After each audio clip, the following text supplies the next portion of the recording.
Hey guys, Dozer here, bringing you Monster Prom, a game in which we're monsters and we go to prom. I don't really know much about this game, other than it's in my backlog, so I thought I'd give it a try, and without further ado, let's dive right in. It's just one player, do a short game. Spooky high school, the sweetest years of our lives. Back then, we were young and afraid, sometimes reckless, sometimes brilliant, sometimes just stupid, but always willing to live life to the fullest. We're on a wild journey to discover who we really were.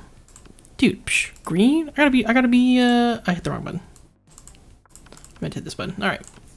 Gonna do Dozer, of course. And let's start. Oh, that voices, dude. We had yet to experience its ultimate challenge, the Monster Prom. I remember it clearly. 3 weeks were left, and as we fantasized about our dream prom dates, we were all scrambling to catch the attention of one of the most charismatic classmates. Miranda Vanderbilt, a sweet mermaid princess who was as cute as she was genocidal. Same. Damien LeVay, a fearless demon with a taste for destruction and love of fire. Scott Howe, a werewolf athlete who compensated for his rather small brain with a stupidly large heart. Liam de Lioncourt, a hipster vampire whose standoffish demeanor had that he was truly a lovable dork. And Polly Geist, a party ghost with an insatiable hunger for all of the wrong things. And Vera Oberlin, a mean self-made Gorgon with a merciless sense of business. It was clear it had to be one of them, but who? Only had 3 weeks to choose, and even more daunting, we had 3 weeks to woo them and conquer their heart. But as I've already said, we were young and unafraid, and we were ready to start. Welcome to Monster Prom, stupidest pop quiz ever. All minds are rotten, but they're rotten in so many different ways. Worry no more, we're now using our PhD in bullcrap to diagnose what kind of deviant sicko you are. Monster Prom, stupidest pop quiz ever. We'll throw a bunch of absurd questions at you and turn your answers into character stats. That way each of you will start having stats that reflect yourself. Let's start. This next biggest social media craze? Robert, no, on a social according to Robert, do everything he's commanded to do through the app by its users. That's funny. If it were me, Twitch plays Robert. That's actually kind of funny. I might do that one. The Greek Agoras one I'd probably like want in real life, but the Twitch Robert one was pretty funny. Definitely the emoji one. And then the world will end tomorrow. What do you do today? It'd definitely be a party if the world was gonna end tomorrow. Oh, dude, we got Polyguys. I mean, if the world were to end tomorrow, you're definitely going out and party. I'm not gonna stay home and be sad. Okay, auditorium, class, library, outdoors, gym, bathroom. I guess let's go to class. That day, you listen to your elders and learn valuable lessons. Sometimes, after all the monster nonsense and the dating gimmicks, you forget that attending class is supposed to be the primary activity at the high school. You gain +2 smarts. Without meaning to, you find yourself in conversation with Polly and Miranda, comparing the apps on your phones. Oh, what do you got, Miri? What you got? Well, I have this game, Misunderstanding of Mobs. I'm not entirely sure how to play, but I keep winning, so that's nice. I've also got Scepter, which is like Uber, but for surfs instead of cars. And Spooner, which is like a dating app for silverware, and I like my apps elegant and majestic. That's pretty cool, but do you have rap chat? It turns all your messages into raps, but you can only see them for 8 seconds. Honestly, though, I would mess with rap chat. What fun apps do I have? Yeah, impress us with something rad. Tiger, an app that can make tigers appear anywhere. There's nothing as majestic as a tiger. Not much, just this one app I made that turns my phone into a rad car. I like the tiger one. Oh, I got stuff with her. Okay, that's funny. Oh my head is swimming with the myriad of uses of such an app. Our royal zoo has been tigerless ever since all the tigers drawn. They're in their underwater cages, which was immediately. Been looking for a way to replenish our supply ever since. You know what I say? It's not a real party until there are tigers literally everywhere. Is that so? How many real parties have you been to then, Polly? None yet. Miranda purchased the app and a bunch of raw meat while ordering new cages for her family zoos. Polly asks her if she can borrow a tiger or 2 for her next party. What could go wrong? I get 2 fun and 1 charm. Ooh, snap, dude. Okay, so I think I want to take Polly to prom. So let's see if we can hang out with her. I'm this little lizard dude. You find Polly and Liam not eating as usual, because they're undead. The food in this cafeteria really is atrocious. Hardly worthy of my moment, Graham. Huh, what? I don't even eat the food. See? This is exactly what I mean. We can do so much better than these subpar culinary abortions. Oh, I see what you mean. You mean the 2 of us should have a cook-off. What? No. Did you say something? I'm not listening because I'm so psyched about this cook-off. No point did I agree to. I've got a huge advantage, though, because I've cooked so many drugs. Oh, you think you get the advantage, huh? I've been alive for centuries of culinary history. It's on. 2 of them dash to the kitchen, ignoring all rules of law, school, and common decency as they commence cooking. 2 celebrity chef judges appear to critique the challengers. I think they're both equally horrible, says the cruel British judge. Not the shot at Gordon Ramsay. I think they're both equally marvelous, says the overly nice British judge. Both judges turn to you. What do you think, tiebreaker judge? Whose meal is truly the cat's pajamas? Well, if I'm trying to go Liam, because, let's see, I think that jar of fresh human blood really goes with the parsley he sprinkled on top. Probably because she literally just made a pair of pajamas for a cat. What? Unbelievable. That's not even food. What isn't even food? The pile of yarn you're knitting on that frying pan. That's clearly a set of pajamas for a cat. Oh, was it supposed to be food? Sorry, I forgot what we were doing. Yeah, it's supposed to be food, and yours obviously isn't. Oh, yeah? Then how come it won the food contest? Well, because... yeah, that's what I thought. I'll catch you all later. Gotta find a cat to put these pajamas on. Later, you run into Polly, and she lets you pet her kitty, if you know what we mean. Whoa, it means you get to pet the cat. No, I'm just kidding. It means you get to pet the cat. She put the pajamas on. What do you think it meant? The humor in this game is actually pretty funny. It's, like, very quick-witted.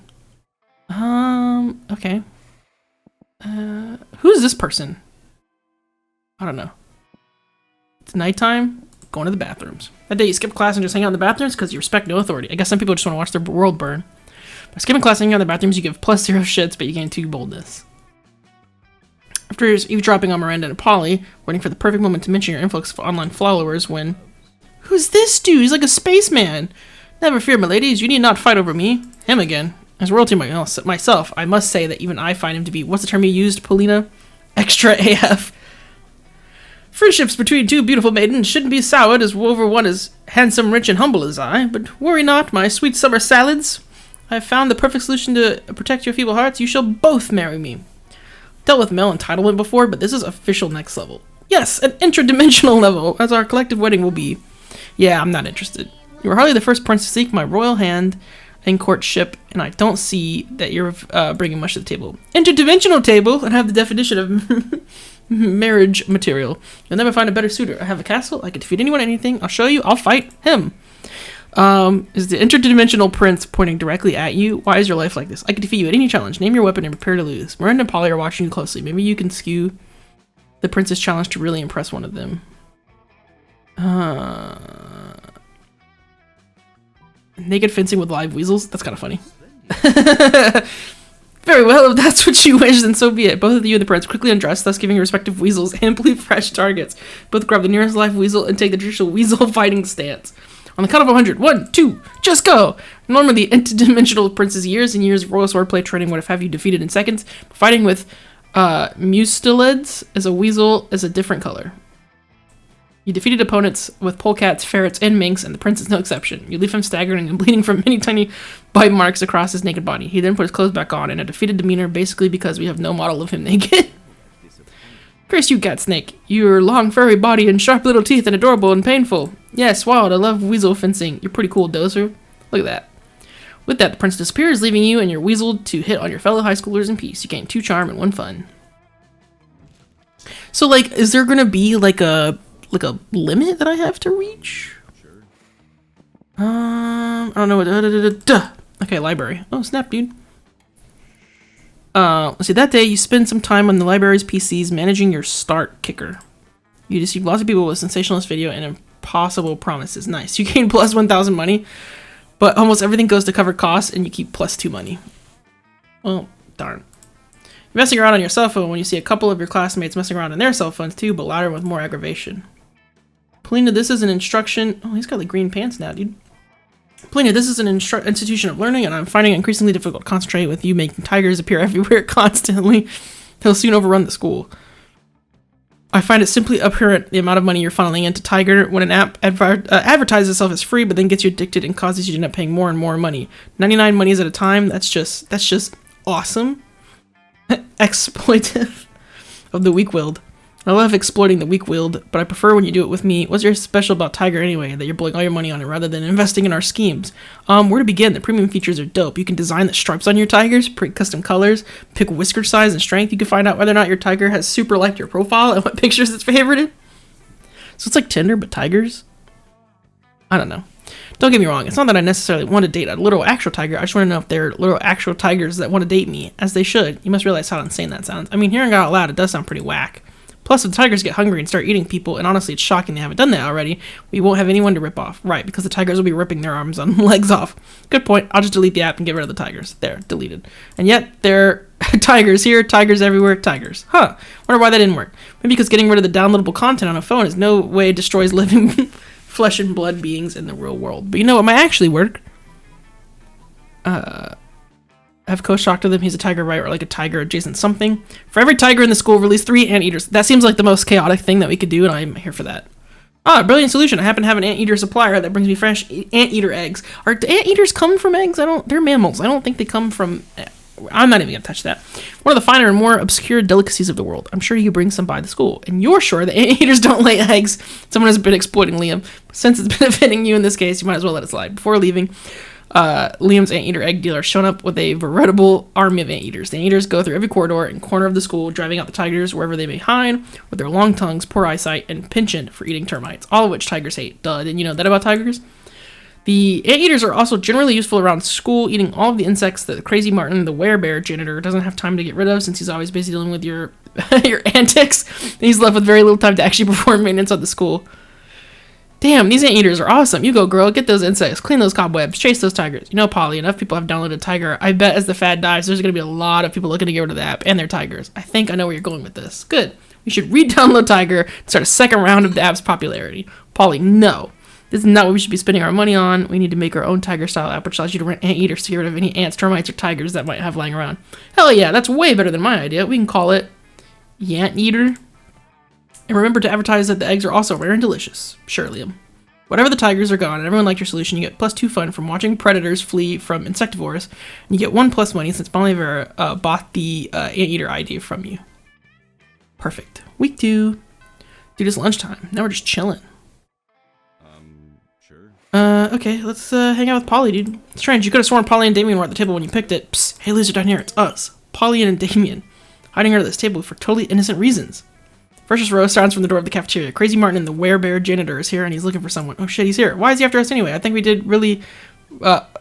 we did really falls more under federal jurisdiction. Wasn't he just happy with them for the whole anteater thing? International law, more like. Those munchkins were Canadian citizens. Now that you mention it, I think we might actually have to face a war crimes tribunal. Worth it though, right? Oh, totally. As long as we can get away from Buzzkill the bear over there. I'm trying to think. Let's see.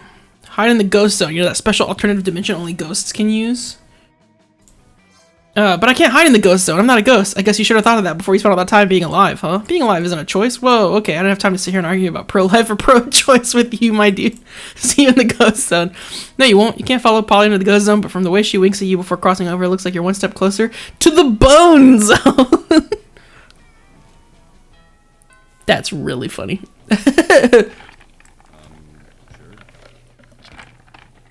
Okay, where have we not been? We haven't been to the gym. Alright. This day, an epic dodgeball match takes place.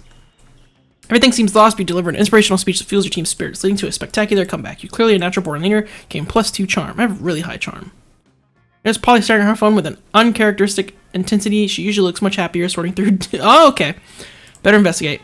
Hey, boo, I'm just checking out information on possible afterlives. Like, I'm not gonna spend all my time as a high school student for all eternity. Who does that? I've collected some pamphlets from various afterlives and I'm looking into the pros and cons of each option. It's just such a big decision, you know? I mean, this could affect the rest of my afterlife. Do you know anyone who went to any of these afterlives? Which afterlife are you into? Soft and developing cloud in the sky made of hundreds of adorable, fluffy, precious, tiny, perfect kittens? I mean, that's, like, cute. Or nothingness. I mean, definitely this one. They're cats. Like, why would you say no to that? The most yes or the maximum yes possible. The yes, yes, yes. It's amazing because you know what the biggest complaint about kittens is? That they're perfect, adorable balls of fluffy cuteness, armed with tiny knives on their paws, which they have no problem jabbing into people with absolutely no notice. You know who can't feel the pain of tiny kitten claws? Ghosts! You can literally roll around in a cloud of kittens and feel nothing except for their tiny fluffy softness, no fear of claws. I'm definitely going to work on my essay for a cloud kitten world.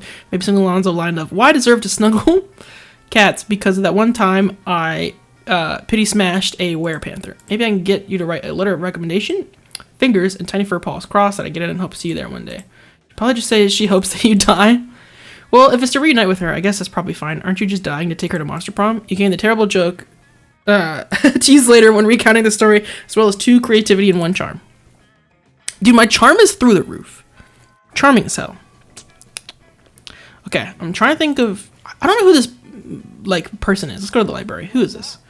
Welcome to my little shop. Buy some stuff. I have stuff that will boost your stats, since that will lead you into stupid new adventures, even some stuff that you might need at certain moments. Russian novel. Okay.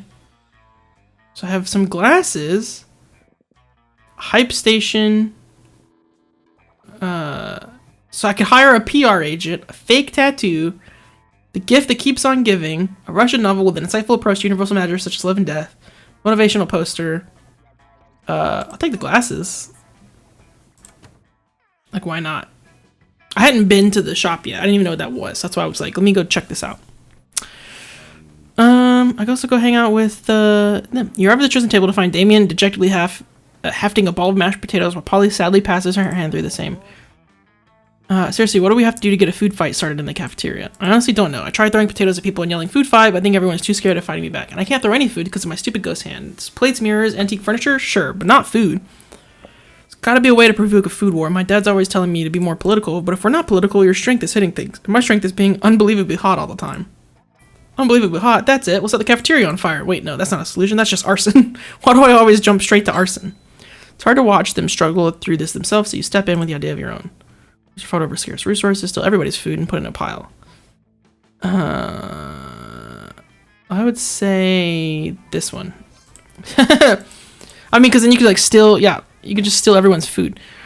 Damien spends the rest of the lunch piling everyone's food in an enormous food mountain. Hungry students are soon swarming the mountain, trying to grab what they can, while Damien pelts them with fire and knives from above. And the panicked students run away each other, fighting with the only weapon they have, their food in their hands.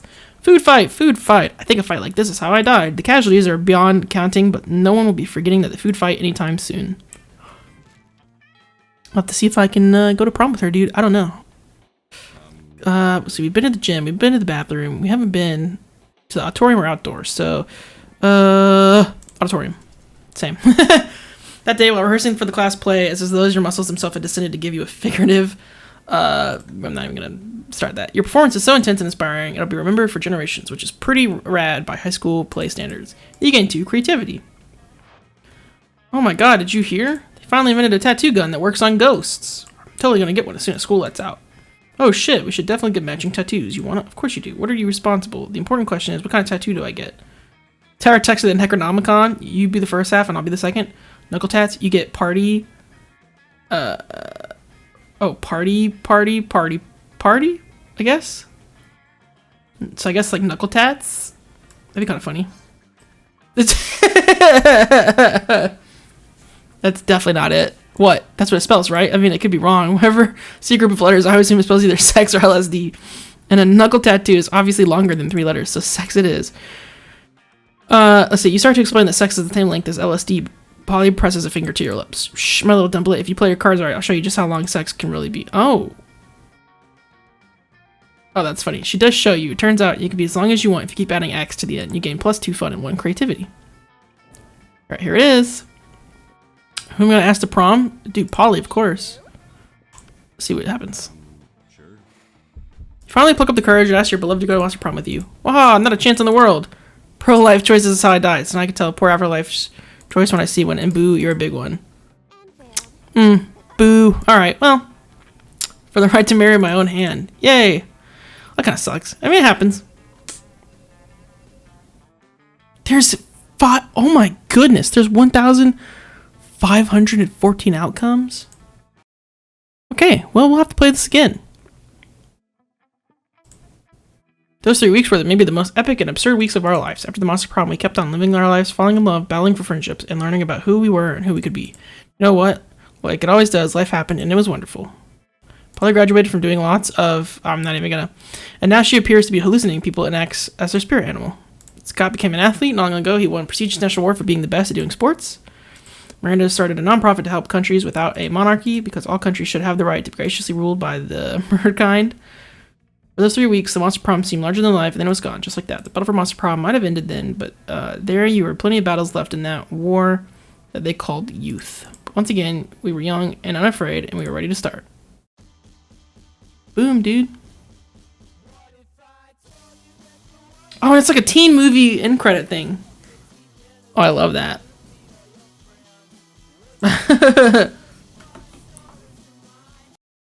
That was nice. You just unlocked an erotic fanfic about dragons. This is getting weird. Okay, great. Unlocked 8 new images in the gallery. So if you go to the gallery, what is... Oh, that's like them saying like, oh, but it's like blank because it like fills in. Yeah. So. Okay. So that's one ending out of the cajillion that there are. Okay. Polaroids. So this is like just like the ending. Got more art. Fan art. I'm sorry. 30 under 3,000. This is really funny. So I guess you play the game, you get like more stuff. That's funny. Got all the different peeps, dude. Got the class photo. It's an old map. New map. Player selection screen. Dude, there's so much stuff. We'll have to definitely come back and play this. This is just like a, you know, like one shot. If you guys want more Monster Prom, let me know. Maybe next time I'll do voices. Up to you guys. But without further ado, this is Dozer signing off, and I'll see y'all in the next video. Take care.